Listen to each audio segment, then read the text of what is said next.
This is the second part of the tutorial on drawing your logo in Illustrator, and what we're going to do in this part of the tutorial is basically get it looking a bit more interesting.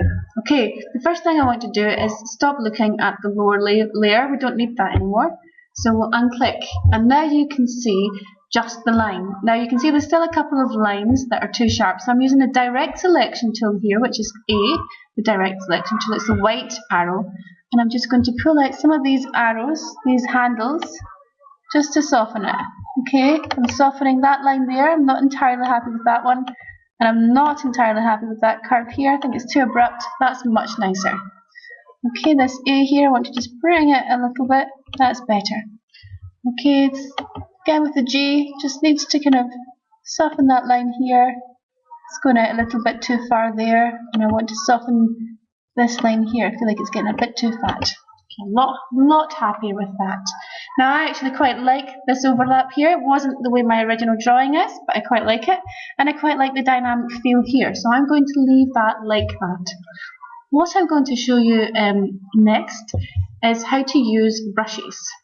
Okay, so I'm going to select all these lines with the selection tool, which is V. Just drag over. And I want to now go into my brushes. Now I come up here with basic brushes. These are the default brushes. I can click on all of these and I can just show you. It does all kind of different things with it, puts different feels on it. We've got a charcoal. Got the basic line, which we just had, and we can have sort of softened airbrush lines, we can have dotted lines. All different kinds of lines. You can also make up your own line styles too. Okay. Now, the kind of line that I want to use is a calligraphic line, and here it is here. 3 points oval, and it gives it a sort of swishy calligraphic kind of feel. Okay, if we want it a bit more swishy, we can go for that. Now, there's actually other brush libraries that we can go to. Here we've got a little drop down menu. We scroll down to open brush library and we want to go to artistic, and now artistic calligraphic. Okay, and here we are. We've got a whole heap of calligraphy brushes, and if we click on the first one, this is my favourite. Okay, it's just a nice little simple 1 point flat angle, but it's too thin. So I'm going up here to where I can change the stroke width, and I'm just going to click on it till I think that's nice. Now I think somewhere between 4 and 5 is good for me. Okay, I'm thinking 5 for this. So click on that, then click off. Now you can see that suddenly our line has become a bit more like a ribbon. It's just a little bit more interesting looking, and it flows and moves, and it looks a little bit more like a logo. Now looking at this, I can see this area here is touching here. I'd quite like to fix that, so I'm going to use the white arrow tool, the direct selection tool, and I'm just going to tweak it by moving this handle here, pushing it up, bringing it up a little so it's not quite as long. Okay, so that's me. Got that little bit corrected. I still quite like this. I'm wondering if it looked nicer if it actually connects. Does it look nicer if it connects? I'm not sure. I think what I'll do is I'll leave it not connecting, just coming in. I think that's nicer. Okay, so I'm quite pleased with this. This is fine for me. I'm happy to have this as my glassy logo.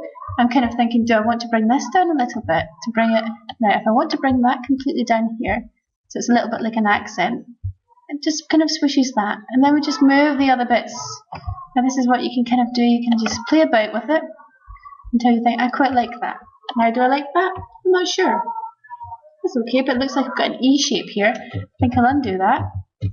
And maybe what I'll do is I'll move both of these things down just by selecting them and clicking Shift. Move them both at once and see if we get a nicer shape like that. I quite like that. It looks a little bit like a bow. So I'm going to stick with that as it is. And the next thing that I want to do is convert this into not one line, but into a shape. Okay, so if we see it here, we can see the red line. It's all just lines. I want it to be shaped with fill. Okay, so I select the whole thing again, just dragging my direct selection tool all over the whole thing. And I want to go into Object, Path, Outline Stroke. Now you can see that it's actually outlined all the stroke now.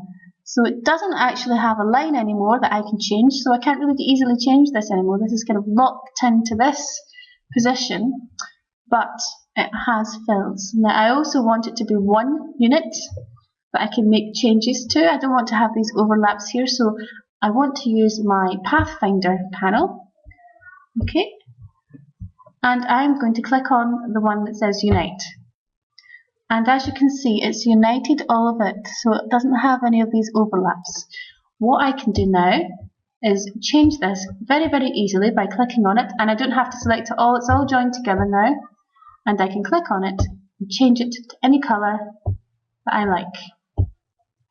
Okay, and I'm just going to save it with a different file name now, and I've still got my original line. Save as Glassy Logo, and we'll just call it Glassy Logo 1. Save.